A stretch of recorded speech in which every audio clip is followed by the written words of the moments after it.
तुमने कभी ध्यान दिया है, जब तुम सबके लिए सही करते हो तभी तुम्हारे साथ गलत क्यों होता है? तुम सब सह लेते हो इस उम्मीद में कि कोई तो समझेगा, लेकिन कोई नहीं समझता। जब कोई बच्चा गिरने लगता है तो माँ उसे तुरंत नहीं उठाती, वो पहले देखती है कि वो खुद संभलने की कोशिश करे। ये भगवान भी करते हैं, वो तुम्हें गिरता हुआ देख रहे हैं ताकि तुम खुद के पैरों पर खड़ा होना सीख सको। रही बात उन लोगों की जो गलत करके भी खुश हैं, तो याद रखना, पापी का सुख उसकी सबसे बड़ी गलतफहमी है। और तुम्हें जो ये कष्ट मिल रहा है, ये सजा नहीं है, ये ईश्वर की दी हुई वो चोट है जिससे तुम्हारा मोह इस झूठे संसार से छूट सके। वो तुम्हें अकेला कर रहा है ताकि तुम उन लोगों की भीड़ से बाहर निकल सको जो तुम्हारे लायक ही नहीं थे। वक्त की एक खासियत है कि ये किसी का इंतजार नहीं करता, मगर इसकी एक बुराई ये भी है कि ये दोबारा मौका नहीं देता। हम अक्सर कल के भरोसे अपनी खुशियां टाल देते हैं। वो हर पल जो हमने अगले पल की तैयारी में गुजार दिया, वो पल असल में हमने जिया ही नहीं। वक्त हमें सिखाता है कि दुनिया में हर चीज मिल सकती है, बस खोया हुआ पल नहीं मिल सकता। इसलिए कहते हैं कि वक्त के साथ चलना ही समझदारी है, क्योंकि जो वक्त के पीछे छूट गया उसके पास सिर्फ अफसोस बचता है, और जो वक्त से आगे निकलने की कोशिश करता है वो थक जाता है। असल में जिंदगी और कुछ नहीं, बस उन लम्हों का हिसाब है जो हमने खुशी से जिए हैं। बाकी सब तो सिर्फ कैलेंडर की बदलती तारीखें हैं। युद्ध के मैदान में खड़ा अर्जुन जब भागना चाहता था, तब कृष्ण ने उसे ये कहकर रोका कि कर्म से भागना कायरता है और कर्म करना ही धर्म है। कृष्ण ने कभी भी दिखावे या बाहरी भेष बदलने को महत्व नहीं दिया। उन्होंने कहा कि अगर तुम्हारा मन साफ नहीं है तो गंगा स्नान करने से कुछ हासिल नहीं होगा। कृष्ण का एक बहुत ही व्यावहारिक संदेश है, जो तुम्हारा है ही नहीं उसे खोने का डर कैसा, जो तुम लेकर नहीं आए थे उसे छिन जाने का दुख कैसा। उन्होंने सिखाया कि शरीर बदलता है, लेकिन आत्मा और आपके द्वारा किए गए अच्छे कार्य हमेशा जीवित रहते हैं। मेरी शरण में आने का मतलब ये नहीं है कि तुम हाथ पर हाथ रखकर बैठ जाओ। मेरी शरण का मतलब है पूरी मेहनत करो, सच्चाई का साथ दो, और फिर जो परिणाम आए उसे खुशी खुशी स्वीकार करो। क्रोध मनुष्य की बुद्धि पर पर्दा डाल देता है। जैसे धुंधले नजरों से अपना चेहरा नहीं देखा जा सकता, वैसे ही क्रोधित मन से कभी सही निर्णय नहीं लिया जा सकता। आवेश में आकर लिया गया एक भी छोटा सा निर्णय आपके जीवन भर की मेहनत और रिश्तों को विनाश की ओर ले जाने के लिए काफी है।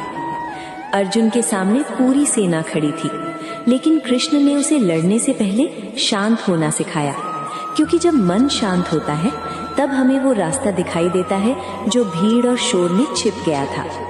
शांत रहना कोई कमजोरी नहीं, बल्कि वो शक्ति है जो बड़े से बड़े शत्रु को भी परास्त कर सकती है। क्रोध मनुष्य की बुद्धि पर पर्दा डाल देता है। जैसे धुंधले नजरों से अपना चेहरा नहीं देखा जा सकता, वैसे ही क्रोधित मन से कभी सही निर्णय नहीं लिया जा सकता। आवेश में आकर लिया गया एक भी छोटा सा निर्णय आपके जीवन भर की मेहनत और रिश्तों को विनाश की ओर ले जाने के लिए काफी है। अर्जुन के सामने पूरी सेना खड़ी थी, लेकिन कृष्ण ने उसे लड़ने से पहले शांत होना सिखाया, क्योंकि जब मन शांत होता है तब हमें वो रास्ता दिखाई देता है जो भीड़ और शोर में छिप गया था। शांत रहना कोई कमजोरी नहीं, बल्कि वो शक्ति है जो बड़े से बड़े शत्रु को भी परास्त कर सकती है। जब तक आप खुद पर भरोसा नहीं करेंगे, दुनिया आप पर भरोसा नहीं करेगी। रोज थोड़ा थोड़ा बढ़ना बिल्कुल ना बढ़ने से बेहतर है। कृष्ण ने सिखाया है कि हर चीज का एक सही समय होता है। समय से पहले और भाग्य से ज्यादा किसी को कुछ नहीं मिलता। भगवान कृष्ण कहते हैं कि जो अधर्म या गलत रास्ते से मिलता है वो पल भर का होता है। दुर्योधन को रातों रात सेना और शक्ति मिल गई थी, लेकिन उसके पास पेशेंस और नीति नहीं थी, इसलिए सब खत्म हो गया। वहीं पांडवों ने बरसों का वनवास और संघर्ष झेला, पर वही संघर्ष उनकी असली शक्ति बना। जो धीरे धीरे बनता है वही टिकता है। जल्दी मिलने वाली चीज जल्दी चली भी जाती है। समय से पहले और भाग्य से अधिक कभी किसी को कुछ नहीं मिलता। सही समय का इंतजार करना भी एक तपस्या है।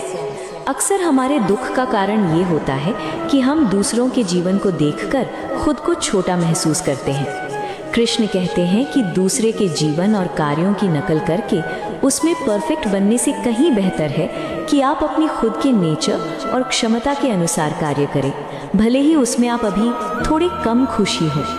मछली अगर हाथी की तरह पेड़ पर चढ़ने की कोशिश करेगी तो वो पूरी जिंदगी खुद को असफल समझेगी। जब आप चीजों को एक्सेप्ट करना सीख जाते हो तो तनाव खुद ब खुद खत्म हो जाता है।